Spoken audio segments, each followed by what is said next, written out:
हरियाणा के अंदर हमने 200 से ज्यादा कुर्कियां जो आदेश आए हुए थे कोर्टों के, जहां प्राइवेट मनी लेंडर द्वारा कुर्कियों के आदेश लेके आए, हमने वो रोके हैं।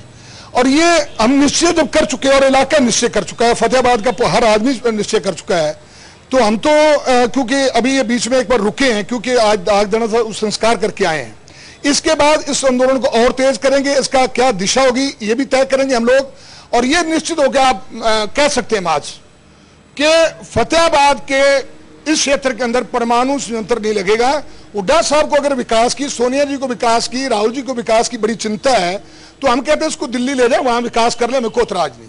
फतेहाबाद को परमाणु ऊर्जा से विकास नहीं चाहिए, हम वो करने नहीं देंगे, हम फैसला कर चुके। कंवर, ये बात भी जो आज मैंने 3 दिन में देखा है किसानों में, वो बात एक स्पष्ट होती नजर आ रही है कि वेस्टर्न कंट्रीज जो हैं वो न्यूक्लियर पावर प्लांट्स को जो है बंद करने जा रही हैं, और इंडिया में जो अलग अलग जगह पे न्यूक्लियर प्लांट्स लग रहे हैं, उसका भी एक कहीं ना कहीं जो किसान है या दूसरी विपक्षी पार्टियां वो समझ रही हैं कि इसमें कुछ दाल में कुछ काला नजर आ रहा है उनको। तो इसके बारे में जो है कि हम कुछ पूछ लेंगे किसान नेताजी से। स्वरूप जी, हमें ये बताइए कि क्या नजर आता है आपको इस सारे मामले। देखिए, एक बात और भी, हरियाणा के अंदर बदकिस्मती से पिछले दौर में जो सरकारें रही है ना, वो असल में लैंड का जो ना, इनके ये डीलर्स बन चुके हैं। 10 लाख एकड़ से ज्यादा जमीन हरियाणा की हरियाणा बनने के बाद गैर कृषि कार्यों के उद्देश्य के लिए इस्तेमाल की गई है। चाहे राजनीतिक तौर पर दूसरी पार्टी आपस में विरोध करती रहे, लेकिन जब भी सरकार आई है इन लोगों की, इन्होंने CLU change of land use के नाम पर अरबों खरबों रुपए के घोटाले किए। तो निश्चित तौर पर सरकार को जितनी किसी भी सार्वजनिक काम के विकास के लिए जरूरी है ना, उससे ज्यादा बहुत ज्यादा जमीनें लेके बहुत तरह के घपले और घोटाले करते हैं। और उसके खिलाफ जो आप चर्चा भी चली हुई थी, कुलदीप जी बाबू से चर्चा चली हुई थी, हांसी के अंदर पिछले 1.5 महीने से किसानों का मोर्चा लगा हुआ है। वो पार्लियामेंट के हिसार के संसदीय सीट का एक बहुत बड़ा मजबूत केंद्र है, और वो किसानों का एक मोर्चा इस बात के लिए लगा हुआ है कि सरकार ने 4 साल पहले 8 लाख रुपए प्रति एकड़ जमीन किसान से अधिग्रहित की थी, उसका एक्विजिशन किया गया था। वही जमीन 1.5 महीने के बाद हुड्डा डिपार्टमेंट ने 1,29,50,00,000 रुपए प्रति एकड़ के हिसाब से बेच दी। तो बहुत बड़े घपले और घोटाले जमीन के अंदर हो रहे हैं। देखिए कंवर, जो सारे मामले के ऊपर एक पूरा निचोड़ निकाला जाए तो 2 चीजें सामने आ रही हैं। एक तो है न्यूक्लियर प्लांट का विरोध जो आम जनता कर रही है, जिनका जमीन से चाहे कुछ लेना देना नहीं है। दूसरा मामला जो सामने आ रहा है वो किसानों का आ रहा है कि वो समझते हैं कि उनकी जमीन जो है सस्ते भाव में लेकर सरकार जो है कारपोरेट हाउसेस को महंगे भाव में बेच रही है, और वो एक व्यापारी का काम कर रही है, प्रॉपर्टी डीलर का काम कर रही है। ये 2 जो मुद्दे हैं वो पैरेलली चल रहे हैं, बिल्कुल पैरेलल चलते हैं। और इस दोनों मुद्दों के ऊपर जो है एक बहुत बड़ा जो है यहाँ पे एक सवाल खड़ा हो गया, और इसी सवाल का जो लोग जो है लोगों अपने जो मंच से कुछ लोग बोलते हैं, वो नेताओं से लगातार मांग रहे हैं कि ये दोनों चीजें हैं, जो नहीं चाहते हैं कि कतई सरकार जो है लोगों के साथ धोखा करे। कवर राइट स्वर्ण, thank you very much. Anil Vij ji, ये जो हुआ वहां पे, ये अवॉइडेबल था, ये टाला जा सकता था? नहीं, हम पहले दिन से कह रहे हैं कि किसानों की उपजाऊ जमीन को किसी भी हालत में अधिग्रहित ना किया जाए। जहां पर ये न्यूक्लियर पावर प्लांट लगाने की बात कर रहे हैं वो बहुत ही उपजाऊ जमीन है, और ऐसा नहीं है कि हरियाणा के पास बंजर जमीन ना हो, बंजर जमीन है। और न्यूक्लियर प्लांट कोई ऐसी चीज नहीं है कि जिस जिले में लगाया जाएगा उसी जिले को उसका फायदा दिया जा सकता है। न्यूक्लियर प्लांट तो आप कहीं भी लगा के, देश में कहीं भी लगा के, कहीं भी उसकी बिजली को पहुंचा सकते हैं। अब इनके क्या इंटरेस्ट है, इसका अंदाजा लगाना आसान नहीं है। जगह जगह पर आज किसान आंदोलन कर रहा है, अंबाला में, पंजोखड़ा में कर रहा है, सोनीपत में राजीव गांधी एजुकेशन सिटी में किसान आंदोलन कर रहा है, सीएम साहब के अपने हल्के रोहतक में किसान आंदोलन कर रहा है। जगह जगह पर किसान आंदोलन कर रहे हैं। लेकिन इसमें सबसे बड़ी जो देखने वाली बात है, 4 दिन तक को शव रखकर बैठे रहे और लगभग 350 दिन से वो भूख हड़ताल पर बैठे हुए, धरने पर बैठे हुए हैं।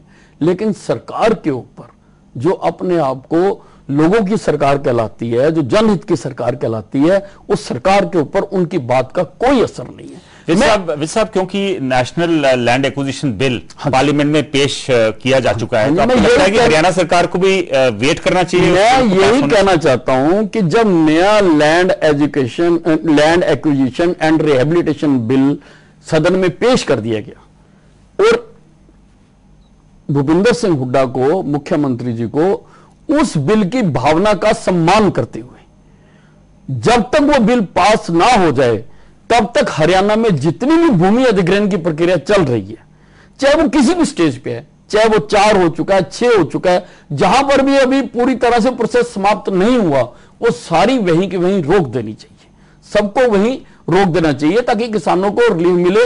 और जो नया लैंड एक्विजिशन बिल आ रहा है उसमें सेक्शन 10 में ये प्रावधान रखा गया है कि जो उपजाऊ जमीन है वो रेयरेस्ट और द रेयरेस्ट केस में ही एक्वायर की जाए, केवल 5% एक काम का जो हिस्सा है वो भी है, और वो भी rarest of the rarest case में उसको अधिग्रहण किया जाए। इसलिए ये सरकार की बहुत सरासर ज्यादती है। और भूपिंदर सिंह हुड्डा ने मुख्यमंत्री बनने के बाद प्रदेश में लगभग 50,000 एकड़ जमीन अधिग्रहित की है। क्या करना चाहते हैं जी? विज साहब, आज टीम अन्ना ने भी इन किसानों को अपना समर्थन दिया है, तो आपको लगता है कि इससे एक नई दिशा मिलेगी इनकी एजिटेशन को? हाँ जी, बिल्कुल। आज अन्ना हजारे जो है लोगों को उम्मीद की किरण उसमें नजर आती है। इसलिए टीम अन्ना ने अगर समर्थन किया है तो उसका इस एजिटेशन को नई दिशा मिलेगी और सरकार के ऊपर लेकिन दबाव बनाने के लिए और बहुत कुछ करने की आवश्यकता है। लेकिन प्रशांत भूषण जो आज आए थे टीम अन्ना की तरफ से किसानों के साथ फतेहाबाद में, उन्होंने ये भी कहा है कि न्यूक्लियर प्लांट देश में लगने नहीं चाहिए क्योंकि उसका न्यूक्लियर प्लांट्स का सेफ्टी रिस्क बहुत ज्यादा है। नहीं, देखिए, ये तो मैं इसमें नहीं कह सकता सी। दूसरे देशों में भी अगर लगाए गए हैं तो उन्होंने समुद्र के किनारे लगाए हैं, ज्यादा जो न्यूक्लियर प्लांट लगाए हैं, और न्यूक्लियर प्लांट से हमें बिजली भी सस्ती मिलती है। प्रश्न ये नहीं है, प्रश्न आज ये है कि इसको कहां लगाया जाए। आज लोगों की जो उपजाऊ जमीन है वो अधिग्रहित ना हो। तो आपको लगता है कि समुद्र के किनारे लगने चाहिए और इंटीरियर्स में, जैसे फतेहाबाद में? हाँ, ये नहीं लगने चाहिए। लेकिन आपकी पार्टी का क्या विचार है कि न्यूक्लियर प्लांट्स लगने चाहिए कि बिल्कुल नहीं लगने चाहिए? नहीं, न्यूक्लियर प्लांट के बारे में देखिए, ऐसा अभी हमने, जैसा मैंने आपको कहा कि हम ऐसा नहीं मानते हैं कि ये बिल्कुल नहीं लगने चाहिए। इसमें बिजली हमें सस्ती मिलती है। लेकिन जब ये जापान में इंसिडेंट हुआ है, लास्ट एक्सीडेंट हुआ है, उसके बाद कई कंट्रीज में, जापान में, फ्रांस में, जर्मनी में, वहां एक रीथिंकिंग चल रही है। रीथिंकिंग है, डिसीजन नहीं है अभी इसके बारे में। रीथिंकिंग है, जब तक कोई अल्टरनेटिव और सोर्स इलेक्ट्रिसिटी का तैयार नहीं होता तब तक ये विचार किया जा रहा है, जहां इसको और सेफ्टी मेजर इसके और मजबूत किए जाएं, उसके बारे में विचार किया जाए। जी, मैं आपके पास अभी आता हूं। We are also joined in now from Chandigarh by Professor S.K. Sharma, former member of the National Security Advisory Board. Professor Sharma, what is your view? Should we go in for nuclear energy even after the accident in Japan? Look, the problem is that where is the energy in India? Our resources of commercial energy are basically very, very small with us at the present rate of consumption, which is around 10 to 30 times per capita less than any developed country. The total life of our oil resources is only 10 to 20 years, gas is 35 to 40 years, and coal is maybe 120 years.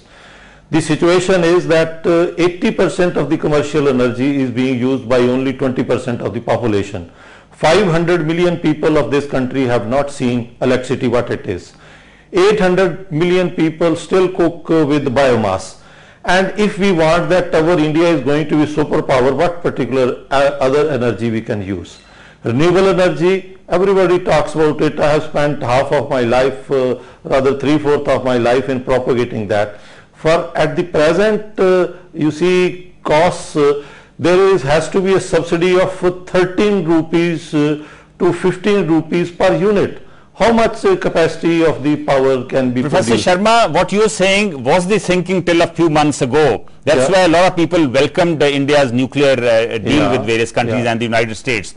But after the accident in Japan, there is a rethink, even in countries like France and Germany, which depend heavily on nuclear energy. They have simply slowed it down because the public pressure is very much. None of these countries can survive on anything else. And the resources of the gas, European gas, what is happening with Gaddafi, you see, or in Libya it is basically to corner the gas, because they feel that for some time they have to go slow with the nuclear. So apart from the Russian gas, they need But another Professor gas. Sharma, these countries have slowed down the move towards nuclear energy, but we are kind of stepping up the pedal. We have no other alternative. You see, at present 65% of our total energy is coming from thermal. Our coal reserves are limited and the production is very low. So from that point of view, I don't think that we have any option, and most of the environmentalists have not allowed the hydel power to come up.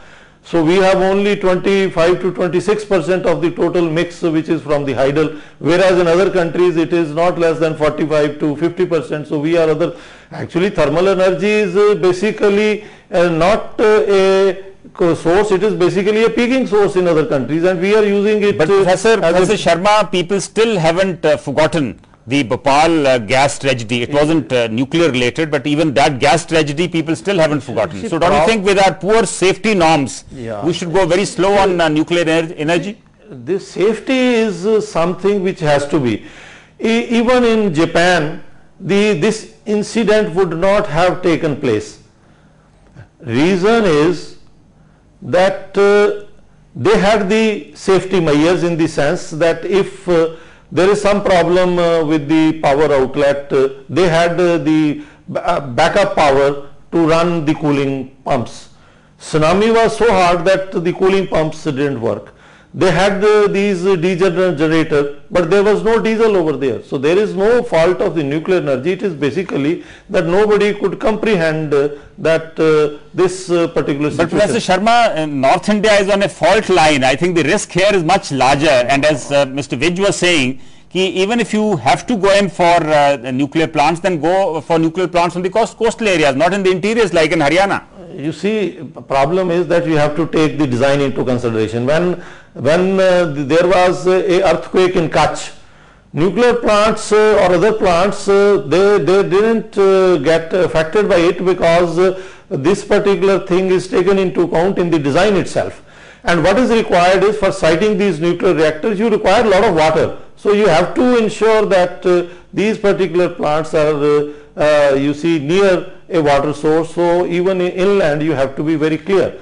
Now question is that our power distribution system is so bad that 25% of the total power produced goes waste in the distribution itself. But Professor Sharma, are you saying that you are absolutely satisfied with the kind of safety measures India has an excellent safety record, and I think we should be proud of that. We don't have too much of nuclear energy, so I think with the the plants that we have, our safety record is good enough. But if the way we are expanding, will it be good enough in the coming years?